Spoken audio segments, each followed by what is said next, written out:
Kita belajar dari Yohanes pasal yang ke-13, Injil Yohanes pasal yang ke-13. Ayat yang pertama kita akan pelajari, ya Yohanes 13 ayat yang pertama. Sementara itu sebelum hari raya Paskah mulai, Yesus telah tahu. Saudara, kata ini yang kita akan menjadikan pertanyaan dalam hidup kita. Banyak hal kita itu tahu sesuatu, tetapi sebetulnya kita belum tahu. Ngerti nggak maksud pertanyaan ini? Saya ulangi, banyak kali kita ini merasa sudah tahu sesuatu, tetapi ternyata kita ini belum tahu. Nah, mungkin ada yang bingung, kenapa sudah tahu kok belum tahu? Sesuatu yang kita anggap sudah tahu, tetapi apabila kita belum melakukannya, berarti sudah tahu atau belum orang itu? Kenapa tertawa? Iya, sudah tahu. Tapi kalau kita belum melakukannya, maka kita ini belum tahu. Contoh, saudara, di meja yang besar ada banyak makanan. Kita tahu nggak kalau itu makanan? Kenapa kita tahu? Karena kita melihat. Tetapi tahu nggak itu makanan apa? Sebelum kita coba atau kita makan. Nah, kalau kita mengerti konsep ini, kira-kira banyak atau tidak baik pendeta, hamba Tuhan, majelis orang Kristen tahu firman tapi belum tahu? Jawaban saudara apa? Banyak, sedikit? Betul? Tahu tapi belum tahu. Berapa kali saudara ganti handphone?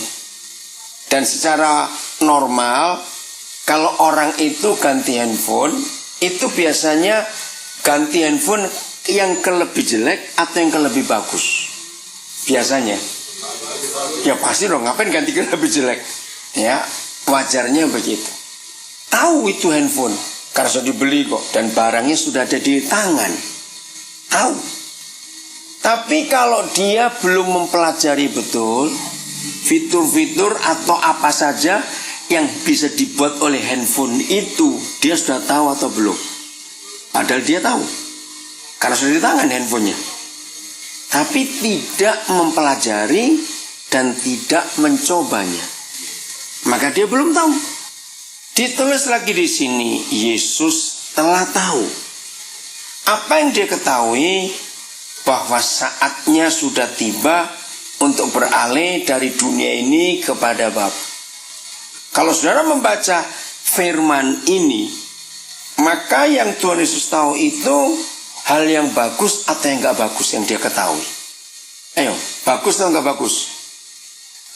Yang dia tahu, Yesus telah tahu bahwa saatnya sudah tiba untuk beralih dari dunia ini kepada Bapa. Apa yang dia tahu, bagus atau nggak bagus? Enak atau nggak enak? Kenapa tidak bagus?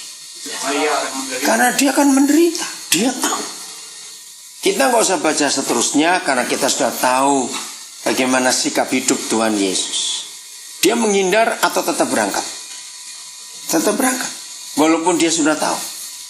Saudara, sebetulnya inilah konsep hidup Kristen yang sangat sederhana. Apa yang kita ketahui itu nggak cukup hanya tahu, tapi harus apa? Dipraktekkan. Tanpa itu kita nggak akan tahu, walaupun kita tahu. Maka itu banyak hamba Tuhan, banyak majelis, banyak pelayan Tuhan, banyak orang Kristen rajin beribadah, mendengar khotbah, tahu. Bahkan tidak sedikit orang-orang Kristen bisa hafal ayat-ayat Alkitab. Tahu. Tapi banyak yang belum tahu. Karena tidak melakukan. Contoh kecil. Berapa ratus kali kita mendengar khotbah, baca firman tentang ampuni musuh-musuhmu. Tahu tidak? Tahu. Bahkan tiap ibadah minggu doa Bapa kami kita ucap. Dan ampunilah, ayo teruskan, kesalahan kami seperti tahu. Kalau tidak mempraktekkan jadi tidak tahu. Saudara kerja di Somil ini, di Nabire, kerja banyak alat yang saudara pakai. Entah itu chainsaw, entah itu apa saja. Tahu alat itu untuk apa, tahu. Tapi kalau kita tidak membaca baik buku petunjuknya, kegunaannya untuk apa saja, dan bagaimana cara menghidupkannya, cara mematikannya. Ada banyak alat yang tidak sekedar tekan tombol off and off-nya saja, on and off-nya saja, nggak cukup. Ada aturannya begini-begini. Tahu. Tapi kalau aturannya tidak kita baca baik-baik, petunjuknya itu. Jadi apa itu alat? Jadi rusak. Nah, seperti itu hidup kekristenan kita. Kalau banyak firman yang kita tahu, karena kita baca dan kita dengar khotbah, tetapi kita tidak mempraktekkannya, maka hidup ini jadi rusak. Karena kita tidak tahu bagaimana cara menggunakannya. Maka itu orang sekolah enggak cuma cukup teori, tapi harus ada apa? Praktikumnya. Kenapa ada praktikumnya? Supaya apa yang dipelajari dari teori itu bisa diwujudkan. Oh ya, ini begini. Nah, mulai hari ini, hal apa saja yang kita tahu dari firman Tuhan khususnya, kita harus mempraktekkan. Walaupun itu sulit. Tapi kita harus mencoba. Dan ini luar biasa. Ya mungkin di ruangan ini cuma Pak Agus dan Pak Wartono yang hari Sabtu yang lalu, ya di gereja, waktu ada pemberkatan pernikahan di Karangmulia, ya saya pas duduk depan juga. Nah, saya tuh memperhatikan gaya dia mengikuti orang moto. Pakai tangannya ini. Jadi dua jari telunjuk dengan jari jempol kanan, jari telunjuk kiri dan jempol kiri itu dibuat kotak kayak orang moto begitu. Lucu sekali itu anak. Lalu saya dapat ide, saya pinjamkan iPhone saya. Ya, supaya dia foto. Sampai habis baterainya. Dan cepret-cepret gitu. Ya gayanya luar biasa itu anak. Nah, yang saya heran, saya sampai tanya orang tuanya, anak itu belum pernah pegang iPhone. Tapi dia bisa tahu, waktu kepencet, kan kembali ke asal, dia bisa tahu untuk kembali ke foto, dia cari yang gambar kamera. Itu yang saya heran. Dia belum 2 tahun, terus sudah 2 tahun tuh anaknya. Belum tahu. 2 tahunan kurang lebih. Dan dia bisa tahu. Sampai orang tua juga heran. Kenapa dia bisa tahu di mana mencet? Nah, apa yang saya pelajari dari peristiwa itu? Enggak tahu. Mungkin ada hampir 1000-an cepret habis namanya anak kecil. Tapi gayanya itu luar biasa dia. Jongkoknya, duduk, itu pokoknya hebat sekali. Nah, kenapa anak itu bisa seperti itu? Karena dia berani mencoba untuk melakukan.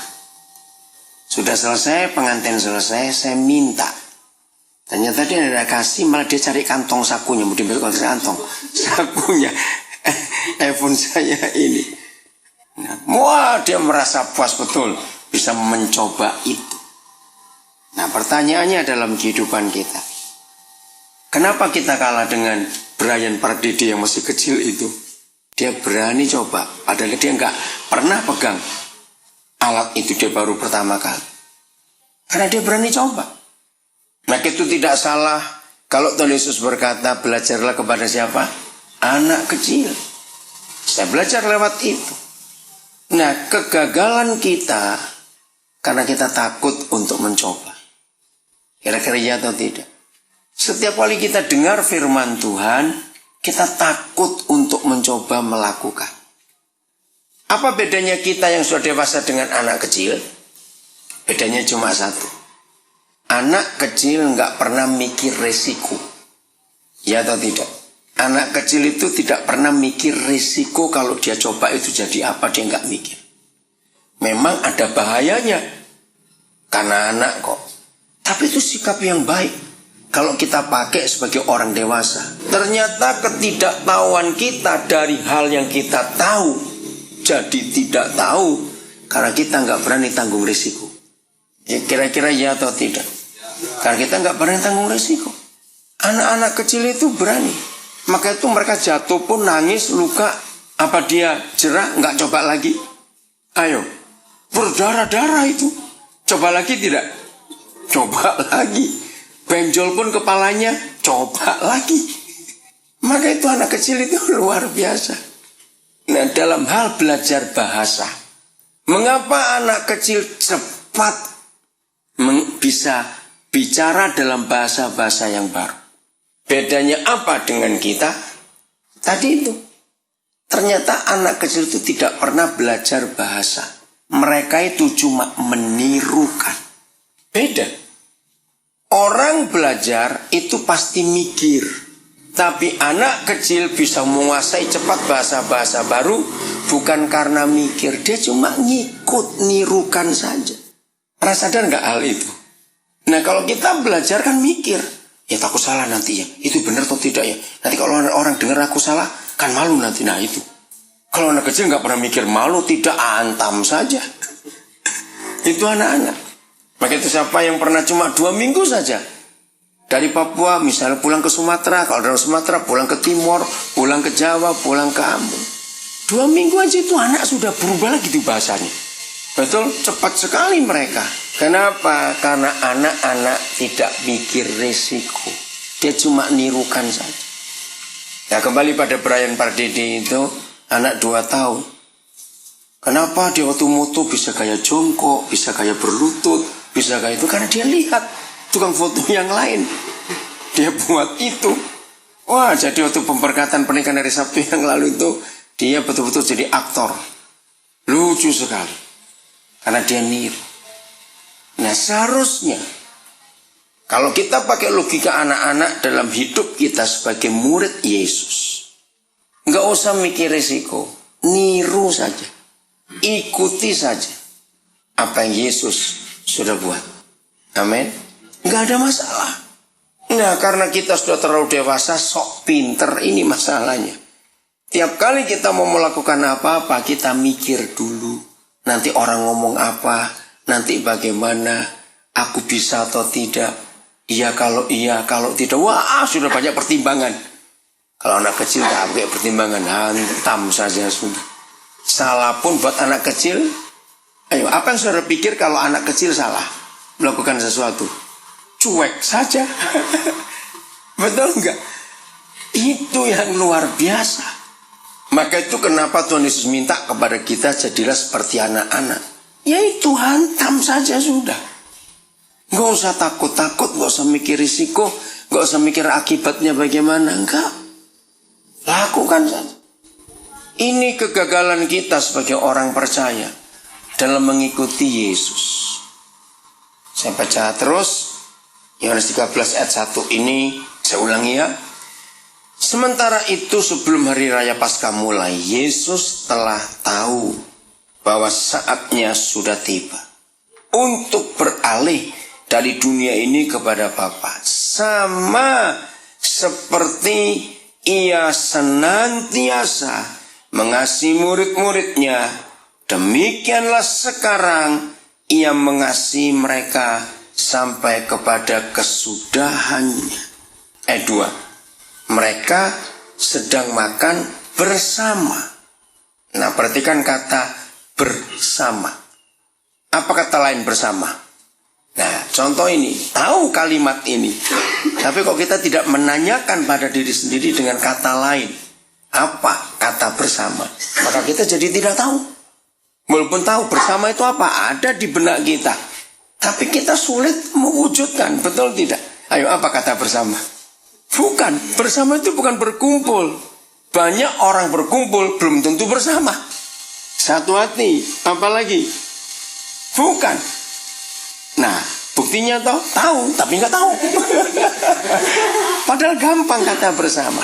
Dengarkan, kata bersama di sini artinya makan makanan yang sama. Banyak orang bersama berkumpul belum tentu makan makanan yang sama. 5 orang saja duduk di restoran. Ngerti? 5 orang saja duduk di restoran. Bisa nggak pesannya bareng-bareng? Makanannya sama? Hampir tidak mungkin. Malah seringkali kalau kita ke restoran ingin nyobain semuanya, 5 orang pesan 5 makanan berbeda supaya saling ngincipin ini apa makanannya. Betul tidak? Nah ini bersamanya luar biasa. Makan makanan yang sama. Dari mana saya bisa mengambil kesimpulan itu? Karena Tuhan Yesus pernah berkata, barang siapa yang... Masa lupa? Kan ada yang tanya, guru siapa di antara kita yang engkau katakan akan berkhianat? Ingat gak Yesus ngomong apa memberi tanda? Barang siapa yang... Tangan saya sudah begini, musuh nggak tahu. Nah, mencelupkan bareng aku di cawan yang sama. Makanannya itu berarti satu makanan. Ngerti sekarang? Nah, ini konsep yang kita harus kenali. Walaupun kita sering sama-sama di ibadah, walaupun kita selalu bersama kalau ada perjamuan kudus, belum tentu kita makan makanan yang sama yang Yesus makan pada hari itu. Karena kita bisa milih makanan yang lain. Artinya kita bisa berkata, aku nggak mau turut, aku nggak mau melakukan apa yang Yesus suruh aku lakukan. Bisa tidak? Walaupun sama-sama kita di gereja, coba-coba bisa tidak? Bisa. Karena itu pilihan kita. Maka itu kata bersama tidak selalu bersama-sama. Buktinya Yudas bisa pilih jalan lain. Padahal bersama-sama dengan Tuhan Yesus. Perhatikan, mereka sedang makan bersama. Nah ini loh yang buat beda. Dan siapa ditulis? Iblis telah ngapain? Nah, membisikkan rencana dalam hati Yudas Iskariot, anak Simon, untuk mengkhianati dia. Ayo kita pelan-pelan mempelajari ini. Saya beri pertanyaan ini. Kalau iblis bisa membisikkan sesuatu ke hati Yudas, masukkan rencana jahat ke hati Yudas, bisa nggak iblis juga memasukkan rencana jahat yang sama kepada Petrus, kepada Yohanes, dan kepada murid-murid yang lain? Coba jawab. Bisa tidak? Bisa. Bahkan maaf saya berkata, bisa nggak iblis membisikkan sesuatu kepada kita? Bisa. Malahan kalau kita mau jujur, berapa kali dalam hidup saudara dan saya pernah mendengar bisikan iblis itu? Untuk buat ini, untuk buat itu. Betul? Bisa. Maka itu jangan salahkan Yudas. Karena kita pun bisa seperti itu masalahnya. Karena kalau kita mendengar kata ini dan iblis telah membisikkan rencana dalam hati Yudas, menurut saudara, sampai hari ini iblis masih sering buat yang sama enggak? Maka itu kebersamaan kita dengan Tuhan Yesus tidak menjamin enggak ada iblis di situ. Aneh bukan? Saya ulangi lagi. Kebersamaan kita dengan Yesus, artinya bareng terus, bersama terus dengan Tuhan Yesus, tidak menjamin enggak ada iblis di situ. Jangan tanya, ya kenapa ada iblis? Itu bukan urusan kita. Pokoknya mereka masih ada di mana-mana. Tergantung bagaimana kita. Waktu mendengar bisikan itu, apa reaksi kita? Mengapa iblis pilih Yudas? Siapa bisa jawab? Mengapa dia nggak pilih Petrus, pilih Yohanes, pilih Yakobus, pilih Thomas, milih Markus? Kenapa iblis kok milih Yudas? Ini kita harus pelajari. Kira-kira Yudas bereaksi apa lagi? Bendahara. Iya, artinya apa kalau dia bendahara? Tahu kelemahannya. Betul. Apalagi hamba uang. Betul. Begini, doyan duit. Iya. Iblis tidak akan bisa bekerja pada hidup seseorang kalau di hati seseorang itu nggak satu voltase. Berarti kata satu voltase, satu tegangan, ya, satu apa istilahnya, jalur. Betul. Satu apa lagi itu? Satu connect, ya, nggak connect. Nah, apa yang membuat iblis memilih Yudas? Sebab di hati Yudas sudah ada yang sama dengan iblis punya. Yang duit tadi itu, dia berkhianat, sudah ada. Bagi orang yang hatinya bersih, iblis nggak bisa bekerja. Sebab dia tidak menemukan hal yang sama, yang connect, voltase yang sama dengan orang itu. Maka itu seluruh Alkitab dari perjanjian lama sampai perjanjian baru, maka penekanannya jaga hatimu, bersihkan hatimu. Karena di situ iblis itu bekerja atau tidak. Bagaimana sikap hati kita? Kenapa dia bisikin Yudas ya? Karena memang Yudas mata duitan. Sudah ada halal jahat, ditawari 30 keping perak. Mungkin kalau uang sekarang mungkin aja 30 juta, 300 juta, saya nggak tahu. Nah, karena ada dengar tawaran sejumlah uang itu, hatinya dan pikirannya mulai jahat. Maka itu orang yang selalu bersama-sama belum tentu bersama. Berapa banyak dalam kerjaan kelihatan teman baik, setelah sekian tahun orang itu berkhianat, bisa nggak terjadi? Nah, kenapa bisa begitu? Karena nggak bersama-sama, walaupun bareng-bareng satu kantor, mungkin duduk mejanya sebelahan, atau kerjanya selalu bersama-sama, hatinya bisa bercabang. Saya menemukan renungan ini. Dari 12 orang, kalau kita lihat jumlahnya, itu kan gak banyak murid Yesus, cuma 12 tuh. Ayo banyak atau sedikit? Sedikit, cuma 12 kok. Dengarkan ya. Apakah Tuhan Yesus dalam mengajar mereka ber-12, dia beda-bedakan? Kalau untuk Petrus, untuk Yohanes, Yakobus, dia ngajar paling panjang, paling lama. Kepada yang lain tidak. Apa begitu? Tidak. Tuhan Yesus selalu bersama dengan yang 12. Dan yang 12 selalu bersama dengan Yesus. Mereka mendengar pelajaran yang sama. Ya atau tidak? Tidak ada perbedaan di antara mereka. Tuhan Yesus selama mengajar, kita nggak pernah ketemu ayat yang berkata, hari ini Yesus sakit dan diajar orang lain. Ada nggak ayat seperti itu? Ada tidak? Tidak ada.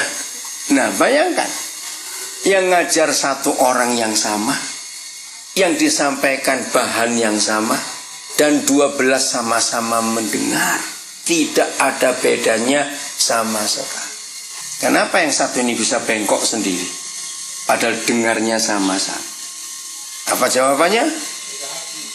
Beda hati, beda motivasi. Maka itu suami istri selalu ke gereja bersama-sama, duduk bersebelahan, mendengar khotbah yang sama. Bisa beda nggak kita dua terimanya? Nah, itu masalahnya.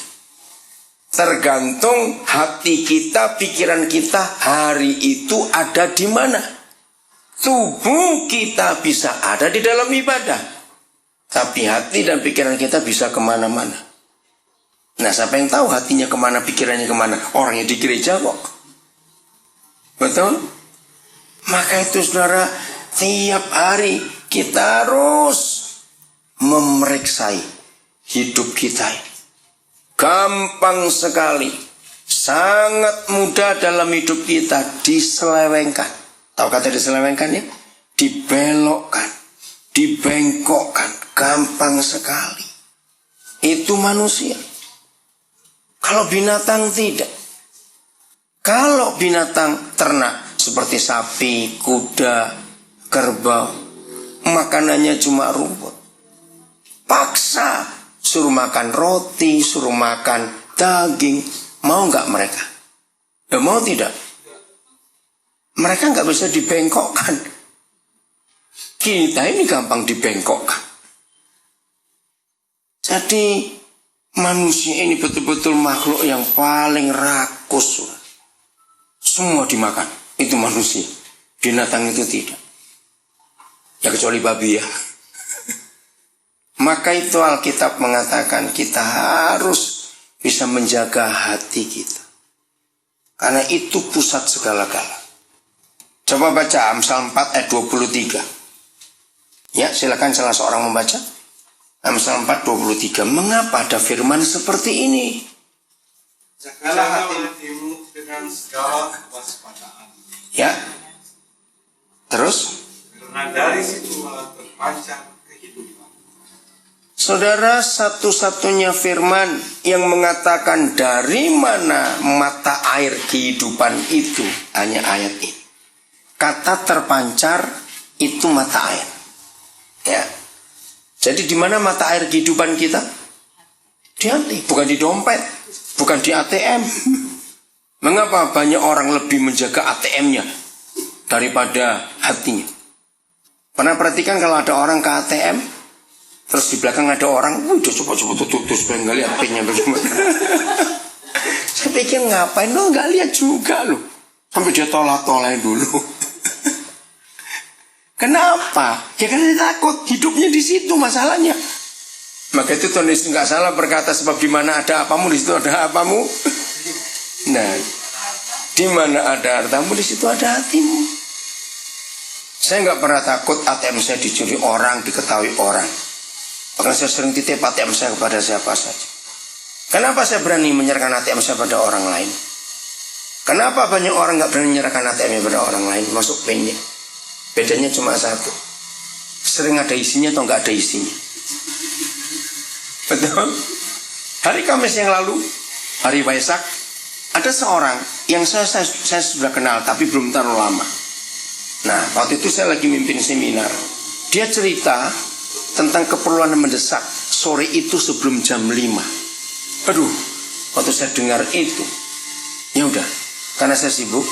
Nah, waktu saya seminar di gedung itu, saya tahu di bawah ada ATM.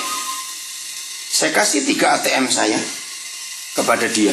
Cepat kamu cek, mana yang ada kamu ambil. Dia kaget, karena dia nggak pernah pegang ATM saya. Begitu saya kasih 3 ATM dengan nomor PIN-nya sama semua masalahnya. Tanggal lahir saya.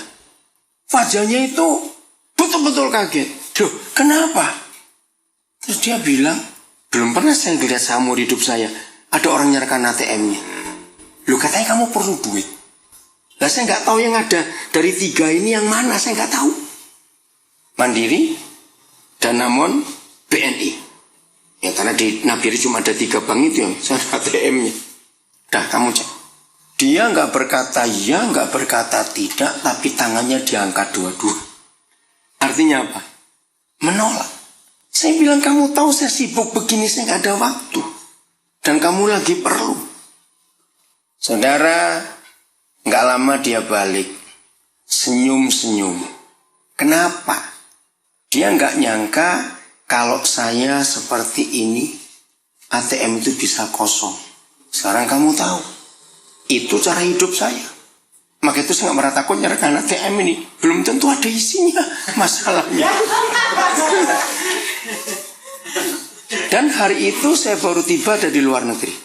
Saya tiba jam 9 pagi, mendarat di Juanda, langsung seminar. Nah ini sudah jam 3 sore, lagi pas sesi istirahat. Jadi saya nggak tahu selama saya pergi hampir 3 minggu, ada isi atau tidak saya nggak sempat ngecek. Saudara, sejak hari Kamis itu tiap hari dia tanya-tanya tentang kehidupan. Dia bilang, kok bisa kamu hidup seperti itu? Nah, sudah 40 tahun lebih biasa begini kok. Dia bingung, betul-betul bingung. Maka itu, kalau saudara tidak bisa menjaga hati dengan segala kewaspadaan, apa lawan kata kehidupan? Apa yang terpancar dari mata air ini? Ayo, kan tadi dikatakan, jagalah hatimu dengan segala kewaspadaan. Saya beri contoh, kenapa kalau orang di ATM, pas mau ngambil belakang ada orang, dia pasti bingung gitu. Karena dia jaga ATM-nya dengan segala kewaspadaan. Jangan sampai ada orang yang tahu PIN. Nah, pernahkah saudara menjaga hati saudara lebih daripada jaga ATM saudara supaya PIN-nya nggak ketahuan orang? Bahkan tidak sedikit suami istri pun PIN-nya sembunyi-sembunyi. Kira-kira ya atau tidak? Nah, maka itu saya selalu mengatakan, kalau suami istri PIN saja selalu diganti-ganti tiap 2 jam supaya istrinya atau suaminya nggak tahu, berarti orang itu sudah cerai sebelum ke pengadilan. Loh, kok bisa?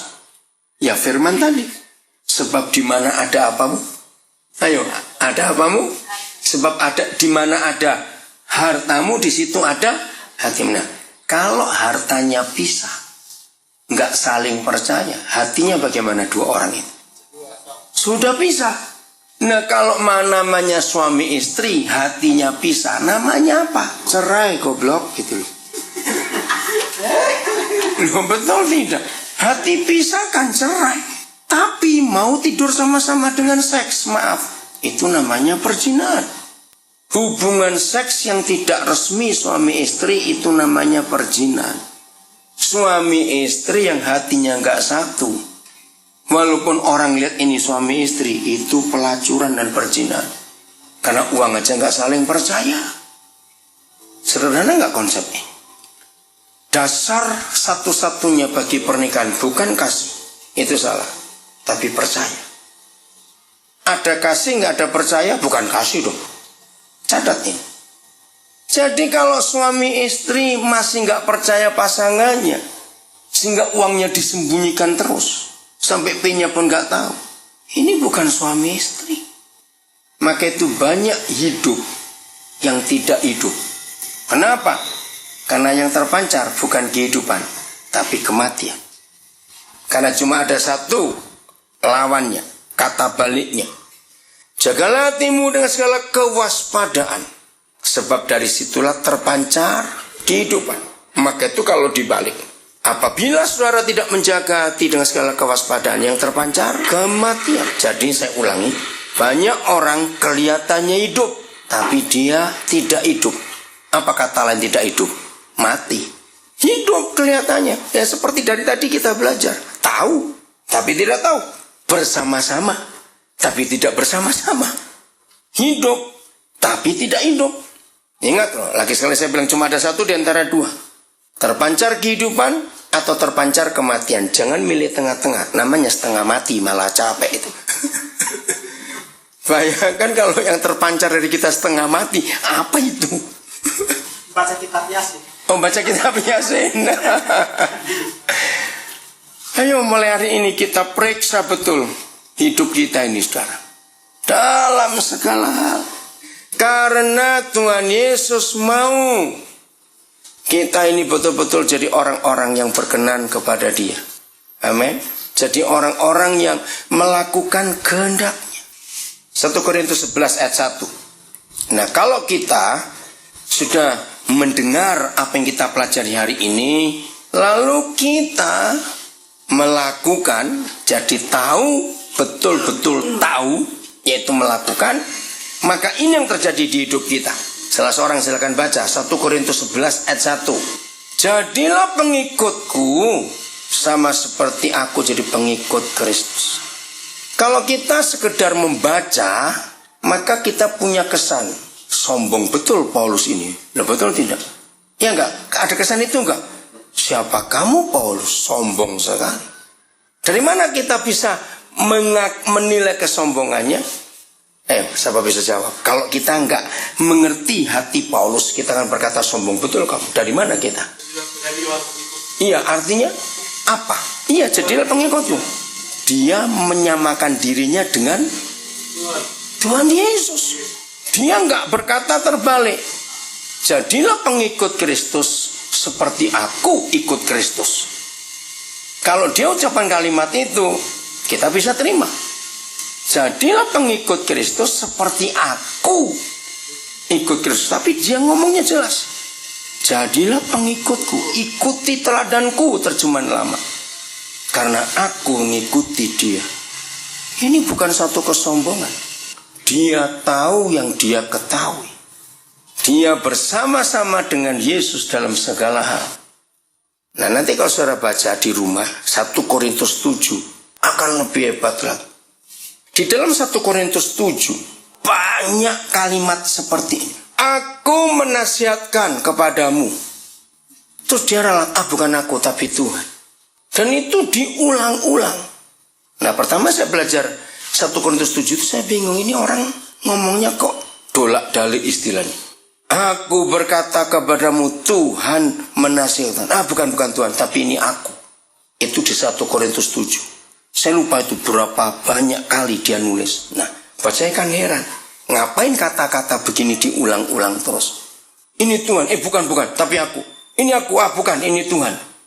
Saudara, setelah saya tahu rahasia 1 Korintus 11 ayat 1. Oh, ternyata Paulus itu betul-betul sudah identik dengan Tuhan Yesus.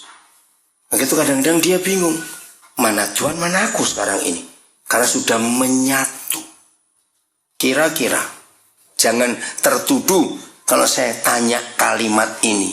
Jangan ya, kira-kira tahun berapa saudara berani berkata, ikutilah teladanku seperti aku telah mengikuti teladan Kristus. Kira-kira tahun berapa? Ngerti pertanyaannya? Ya, jangan tertuduh. Saya cuma ngomong kok. Ngerti maksudnya? Ayo, kira-kira aja jawab tahun berapa? Jangan bilang tahun 2030, kelamaan. Ngerti? Kalau kita berani berkata, aku telah tahu.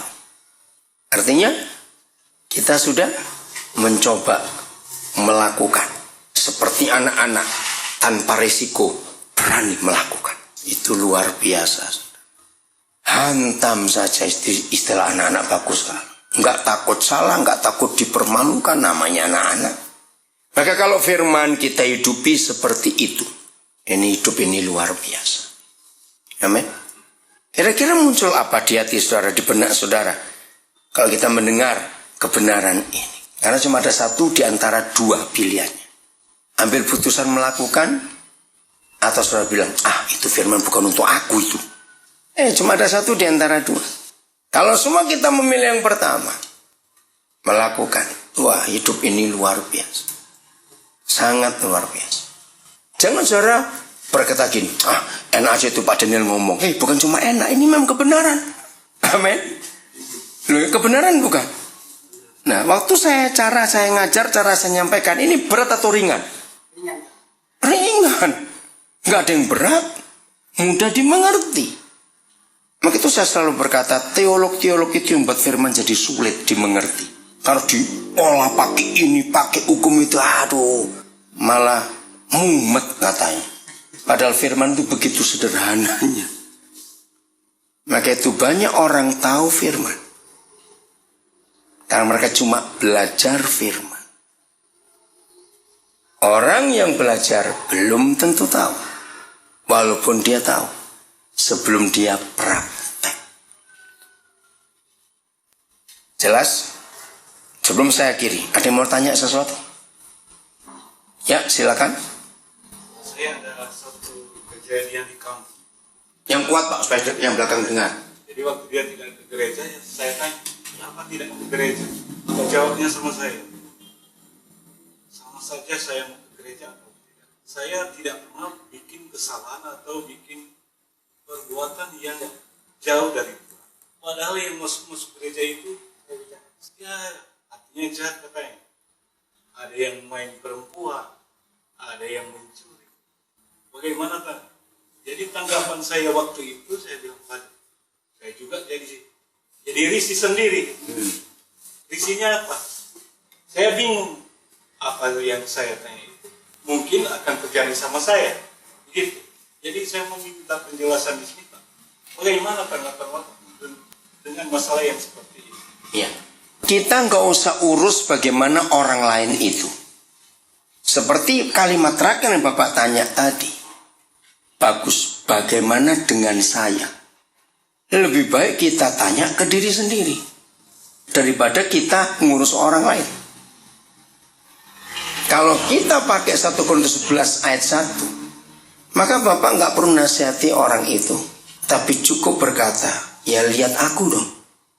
Ikuti aku sebagaimana aku telah mengikuti Kristus. Aku akan ke gereja juga.